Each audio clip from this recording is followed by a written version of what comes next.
Bueno, ahora sí vamos a seguir con el orden que teníamos previsto. Quería comentarles que va a salir una edición especial de La Diaria, que la están realizando estudiantes de periodismo de la licenciatura en comunicación de la Universidad de la República. Eso va a ser al final del programa de actividades. Y bueno, además que estamos compartiendo información sobre las actividades que van sucediendo, estamos colgando en la página de diadelfuturo.org. Pasamos al eje de desarrollo con Carolina Cose. Ella es ingeniera electricista, egresada de la Facultad de Ingeniería de la Universidad de la República y es magíster en Ingeniería Matemática. Es la presidenta de Antel. Bueno, buenas tardes. Primero que nada quiero felicitar a La Diaria por esta iniciativa. Me parece excelente que se dedique tantos días, con lo difícil que es organizar además una movida de estas, tantos días a pensar en el Día del Futuro, un espacio que me parece que ha tenido diversas instancias valiosas. Comentaba hace un rato algunas que sé que existieron en Facultad de Ciencias Económicas y muchas más que están planificadas de acá del 28 de noviembre. Realmente me parece excelente y lo quería felicitar. Voy a tratar de incorporar algunos elementos a la mesa de discusión, a la mesa de presentación, basados en lo que ha sido mi experiencia de trabajo en Antel y lo que considero que son las perspectivas que tenemos de aquí en adelante y la plataforma sobre la cual estamos parados. Como ustedes saben, hace un par de días se presentaban los resultados del barómetro Cisco, que es un estudio que realiza Cisco en diversos países de América Latina sobre cifras, penetración de Internet, penetración de precios de Internet, capacidad, en fin, y muestra esas cifras de manera ordenada. Uruguay, esas cifras las muestra con un resultado a diciembre del 2010. Uruguay salió muy bien parado, entre otras cosas, producto de la existencia de una agenda digital en Uruguay que se trabaja mancomunadamente entre varios actores y en el cual, es bueno reconocerlo, Antel tiene un protagonismo importante en lograr que se implementen o que se logren varias de las metas que se fijan en esa agenda. Esto para Antel ha sido muy importante y para mí significa estos buenos números, unidos además a algunos elementos interesantes de pronóstico hacia el futuro que hace Cisco, y que tienen que ver con un enorme aumento de acá y que es razonable porque surge de la experiencia acumulada tecnológica de las cifras que ellos manejan en sus equipamientos, ¿verdad? No surgen de una metodología que involucre cálculo exclusivamente, digamos, inferencia en datos que le dan otros, sino que surge de datos duros de ellos, de su laboratorio. Un aumento enorme del tráfico a nivel de toda América Latina, un aumento muy importante de alrededor de 476% aumento del tráfico desde el 2011 al 2016 en toda América Latina, un aumento enorme en la cantidad de usuarios de Internet de América Latina de acá al 2011, y también de dispositivos conectados en América Latina de acá al 2011, que va a rondar, ahora estamos en América Latina, tiene unos 680 millones de dispositivos conectados, y ellos prevén que para el 2016 habrá 1 billón de dispositivos conectados a Internet en toda América Latina. Entonces, el buen desempeño en el último año de Uruguay y de Antel, seguramente marquemos el mismo liderazgo que nos pone en primer lugar en América Latina, seguramente también para diciembre del 2011, el explosivo crecimiento y, además de representar una gran responsabilidad, para mí representa una gran oportunidad para Uruguay, una gran oportunidad, un cúmulo de oportunidades si sabemos entender qué significa estar primeros en América Latina en penetración Internet y qué significan los desafíos que tenemos por delante en términos de un desarrollo sustentable de Uruguay. Desarrollo sustentable de Uruguay no creo que pueda basarse exclusivamente en la realidad agropecuaria y en el turismo, que no se pueden negar, pero parece razonable pensar que el desarrollo sustentable necesariamente debe vincularse con la economía digital. Y eso está vinculado con generación de conocimiento, está vinculado con innovación y está vinculado con desarrollo de la industria nacional. El crecimiento y la adopción de las tecnologías ha sido vertiginoso.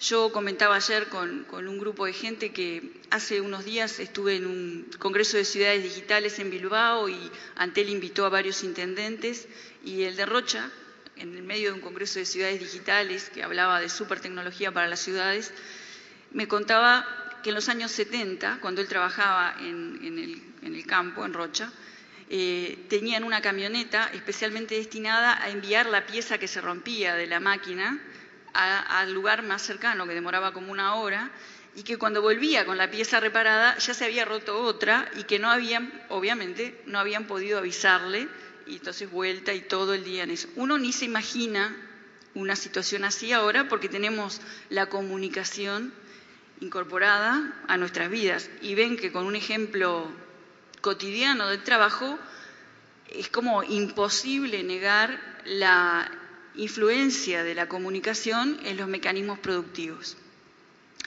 Entonces, estamos en una buena posición, se viene mucho más y eso es una oportunidad. Es una oportunidad para, sabiendo que eso va a pasar, toda la realidad, toda la historia indica, la historia de la tecnología, la historia de las telecomunicaciones, las tendencias actuales, todo indica que las telecomunicaciones se cuelan en casi cualquier modelo de negocios. Bueno, ¿cómo aprovechamos eso como país para lograr una economía sustentable? Y para lograr una economía sustentable tenemos que lograr muchas cosas. Tenemos que lograr masificar la educación, tenemos que lograr tener cada vez más gente dedicada a la ciencia y a la tecnología. Uruguay tiene 40 matemáticos, no profesores de matemáticas, sino matemáticos. Tenemos que tener rápidamente 400 matemáticos. Eso es un gran desafío. Entonces, la pregunta que me hago es, ¿cómo encaramos estas oportunidades? Y todo el tiempo, frente a la posibilidad de oportunidades, me enfrento con responsabilidades. El tener la oportunidad y tener la capacidad de hacerlo es una gran responsabilidad. Uruguay tiene herramientas para hacerlo. Por ejemplo, tiene las empresas públicas. Herramienta que posibilitó el despliegue de todo el Plan Ceibal, sobre el que hay que seguir construyendo. Entonces, la oportunidad y la responsabilidad son una dupla constante que está ahí. Tenemos las herramientas, está el futuro ahí planteado, sabemos cómo va a ser. Sabiendo cómo va a ser el futuro, sabiendo que la tecnología se va a colar en todos los procesos de producción, tenemos que hacer de eso un desarrollo sustentable de nuestra economía. ¿Y cómo? Resolviendo los problemas que tenemos, resolviéndolos nosotros. ¿Tenemos un problema con la energía?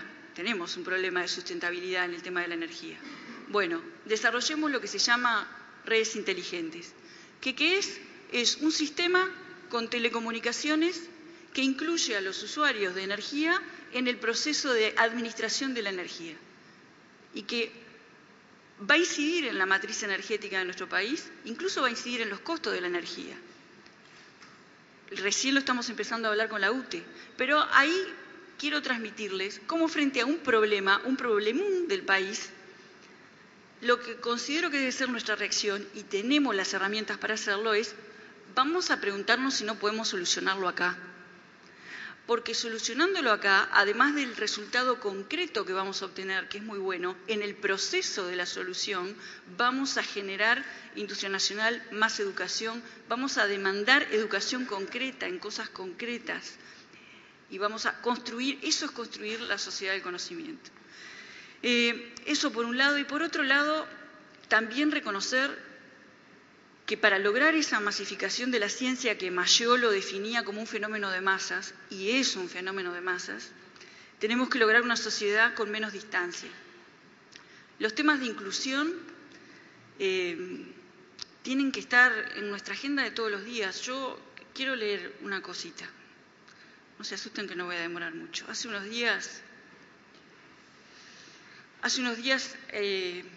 trabajando con un asistente social, me contó varios casos.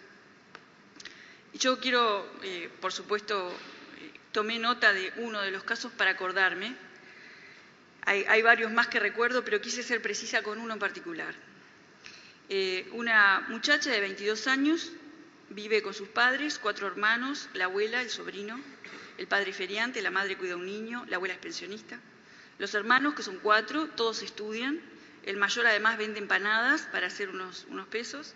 Ella tiene una beca en el Fondo de Solidaridad de nuestra universidad y está cursando 4º año de una facultad.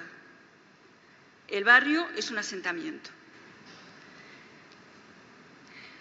Nosotros precisamos como país que esta muchacha se reciba. Y entonces, el tema de la inclusión es un imperativo para las empresas públicas, para todos los uruguayos, pero para las empresas públicas. Tiene que estar atado a todas nuestras políticas, a las políticas comerciales, a las políticas de desarrollo de infraestructura, pero también a generar impulsos al desarrollo de la industria nacional.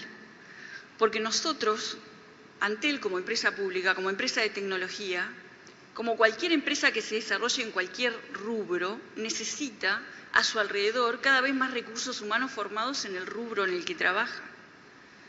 Por lo tanto, para nosotros, ayudar a batir el miedo en la matemática en la escuela o en el liceo forma parte de uno de los intereses estratégicos que tiene la empresa e impacta directamente el desarrollo de Uruguay.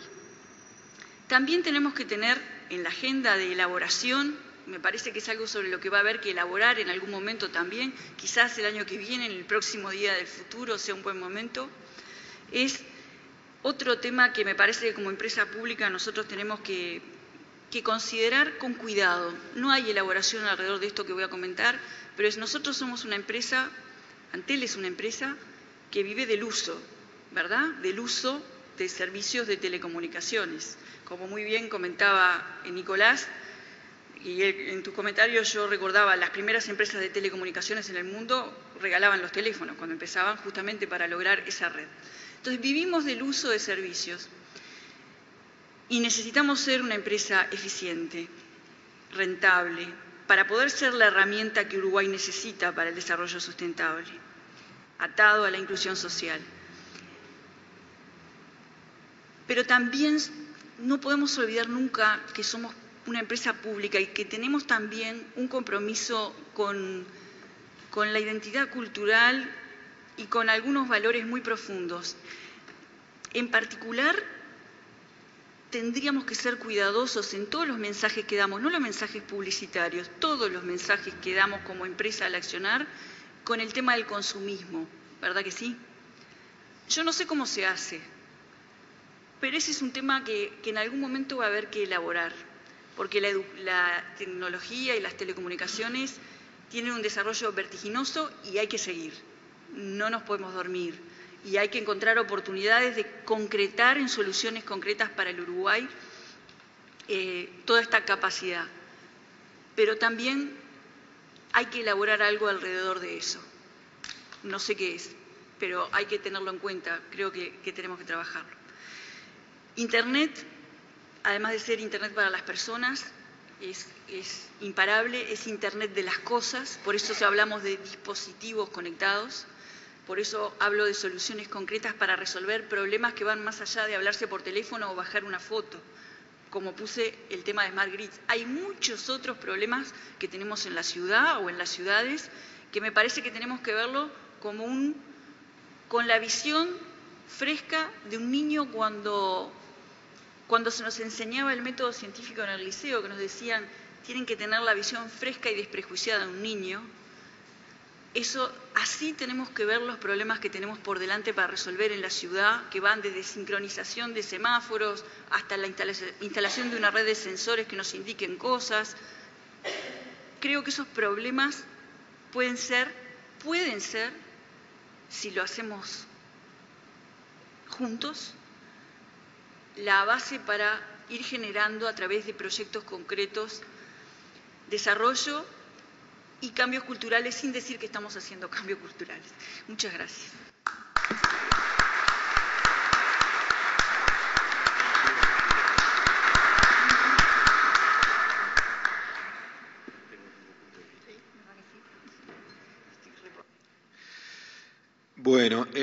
antes de pasar a nuestra siguiente invitada, les avisamos también que el Día del Futuro se va a organizar, tenemos planeado organizarlo todos los años y está abierta la convocatoria desde ya para el año que viene, ¿no?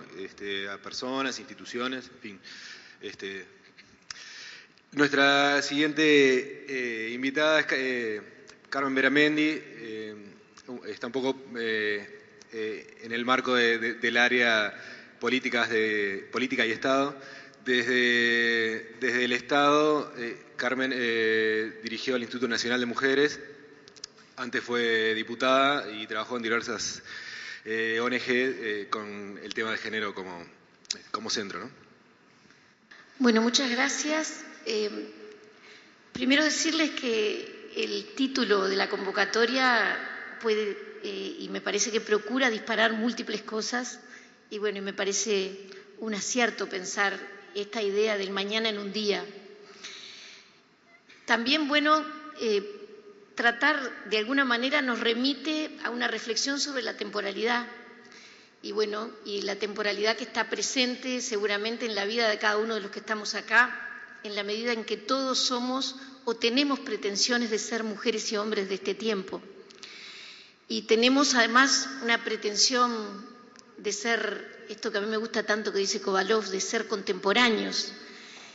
Y de algún modo la propia formulación o el propio título, en lo que me es personal, también me plantea esto de que es necesario como sociedad tratar de avanzar hacia cosas que son desconocidas, y en avanzar hacia lo desconocido supone también un posicionamiento desde el punto de vista de la manera de plantarnos en la vida, de reconocer que no tenemos certezas en materia de saber.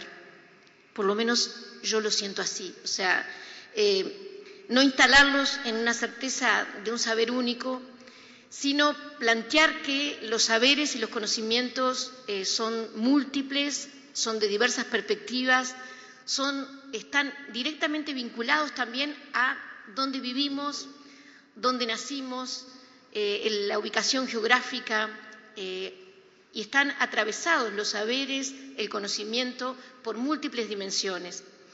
Históricamente, en lo que tiene que ver con la construcción de la idea, por lo menos que nosotros sentimos, de lo que es tratar de animarnos a pensar en lo de mañana o a pensar el mañana en un día, yo quiero fundamentalmente remitirme a no solo lo que el título propone en términos de hablar de Estado y política, sino hacerlo esto pensando en qué tipo de hombres y mujeres queremos en ese día del futuro.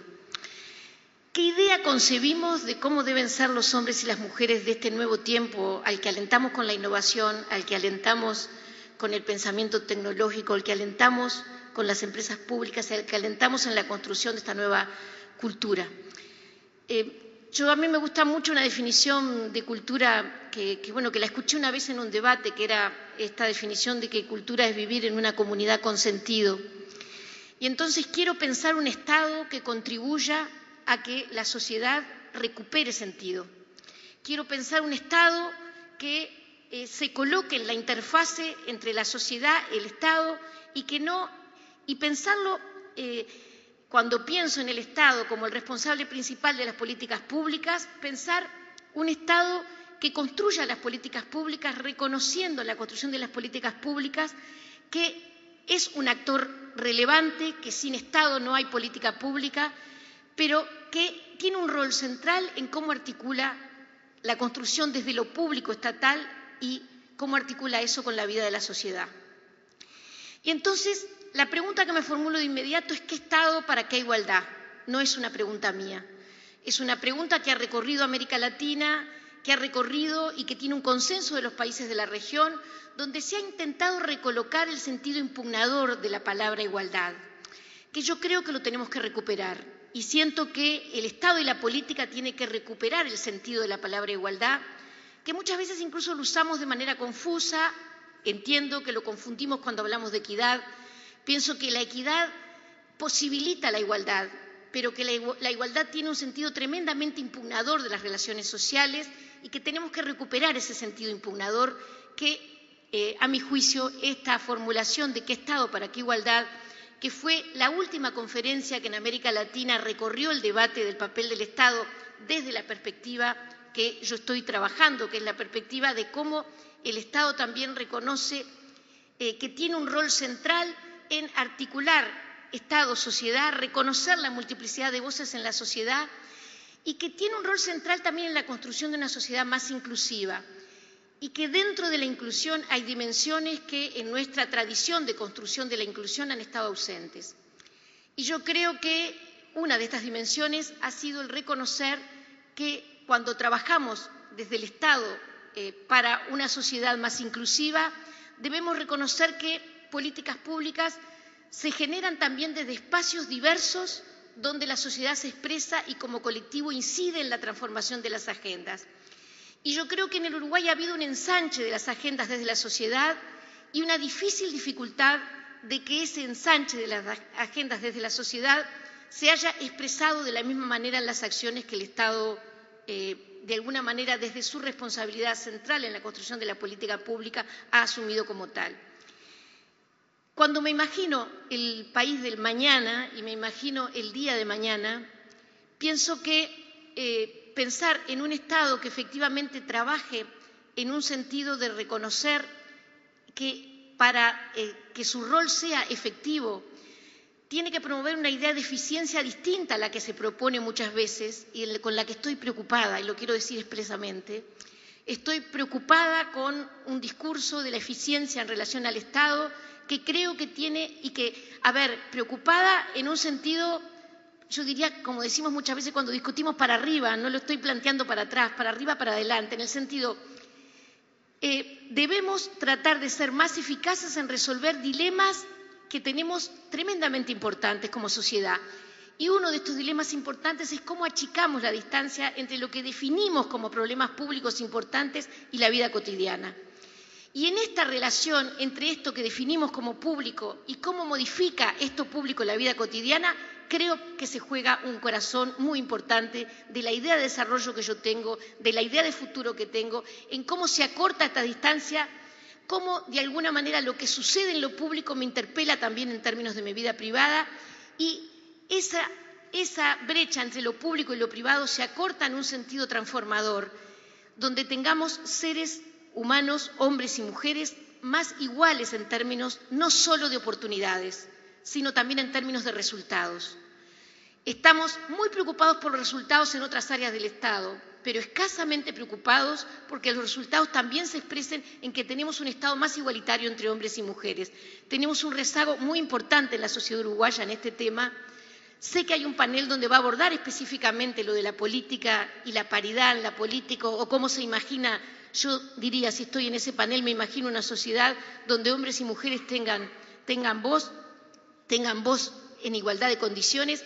Y cuando digo el Estado en términos de resultados, también más eficaz en poder, de alguna manera, contribuir de manera contundente a que no tengamos un modelo de desarrollo que conviva con que tenemos cifras, como dice el último observatorio de CEPAL en la región, donde la violencia doméstica tenemos la violencia de pareja o en manos de expareja en el Uruguay, de los indicadores más serios de América Latina.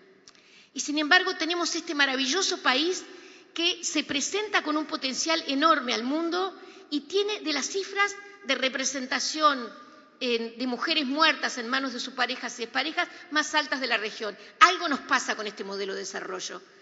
Tenemos de las cifras más bajas de representación política de las mujeres en la región de América Latina. Algo nos pasa con el modelo de desarrollo imperante. Entonces, quiero pensar el Estado y pensar qué Estado para qué igualdad, pensando que efectivamente la igualdad también tenemos que recuperarla con un sentido impugnador, pero también en términos de resultados, y creo que eso es un desafío que tenemos pendiente. Hemos colocado fuertemente en la agenda la necesidad del tema de la igualdad, está colocado fuertemente como tema público, pero para que pase a ser un problema público de primer nivel, tiene que tener la misma prioridad y el mismo presupuesto si decimos 50% de los delitos contra las personas fueron delitos que vivieron las mujeres en manos de sus mujeres, de sus parejas o exparejas, y esto tiene el 5% del presupuesto.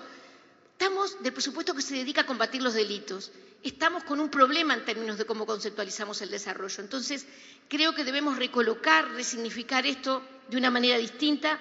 Y termino también con algo que para mí como sintetiza esta idea de cómo concibo esta relación Estado-sociedad, esta relación Estado y política, que me gusta mucho del autor Alberto Melucci en el libro Vivir y Convivir, que él plantea también que cuando pensamos en términos de democracia, y en esto creo que desde las políticas públicas hay un rol central a cumplir, es también la democracia medirla como la capacidad también de respetar el derecho a la palabra propia, el derecho a que distintos colectivos se sientan en la necesidad de construirse con su propio sentido, que es seguramente distinto al mío y distinto al de otros de los que están acá, pero reconocer que en la diversidad de los colectivos, en las voces distintas que se expresan y que impugnan por tener voz en lo público, nos jugamos en este Uruguay de futuro una parada, a mi juicio, de las más importantes. Bueno, por lo menos esta era la reflexión que quería compartir con ustedes. Buenas tardes. Antes que nada quiero saludar muy efusivamente la celebración, la conmemoración del Día del Futuro, esta iniciativa de la diaria que espero que se convierta en una tradición del país. Entre otras cosas porque la pregunta de por qué pensar con el foco en el futuro es una vieja pregunta para los uruguayos. Los uruguayos, el país, encontró muchas veces sus mejores versiones desde la anticipación. Este es un país que para construir su futuro debió necesariamente tener esa idea de anticipación. Y la supo tener. En algún momento la perdió y no la ha recuperado. Carecemos de pensamiento estratégico. El futuro es un tiempo ausente en la reflexión política de los uruguayos, no solamente en la reflexión de la política interna, sino también de la política exterior, que es la madre de todas las políticas, porque el Uruguay tiene que ser internacional, el Uruguay es internacional o no es. En esa perspectiva, bueno, este país muchas veces encontró la construcción de una geopolítica viable como sustento de futuro en algunas claves. Por ejemplo, el Uruguay tenía que construir su identidad en la adhesión al derecho internacional, a la comunidad internacional. Debía ser una usina de derecho y de comunidad internacional. En la primera clase del curso de Derecho de Gentes, en la mitad del siglo XIX, Magariño Cervantes señalaba esto. El país se pensó desde el siglo XIX como un país entre dos gigantes. Eso lo llevó a tener una autopercepción de escala que si hubiera estado en otro lugar del planeta no hubiera tenido. La idea de país chico. Era chico porque estaba entre dos gigantes. Y estableció la idea de pendulación entre esos dos gigantes, entre Argentina y Brasil. Este es un país que, pensándose chico, construyó la sabiduría de los pequeños, que en otro momento fue, por ejemplo, una búsqueda incesante del consenso, sobre todo del consenso en la articulación de algunos rumbos claves. Y al mismo tiempo, esta idea de país pequeño lo orientó al mundo. El Uruguay internacional. La idea de que este país no podía ser sino internacional. En el 2011, lo primero para pensar la geopolítica es que los mapas que de alguna manera nos desafiaron para estas claves ya no existen, son mapas del ayer. Tenemos que encontrar nuevos mapas. Yo estudié en primaria, no hace mucho tiempo, con mapas en donde los ríos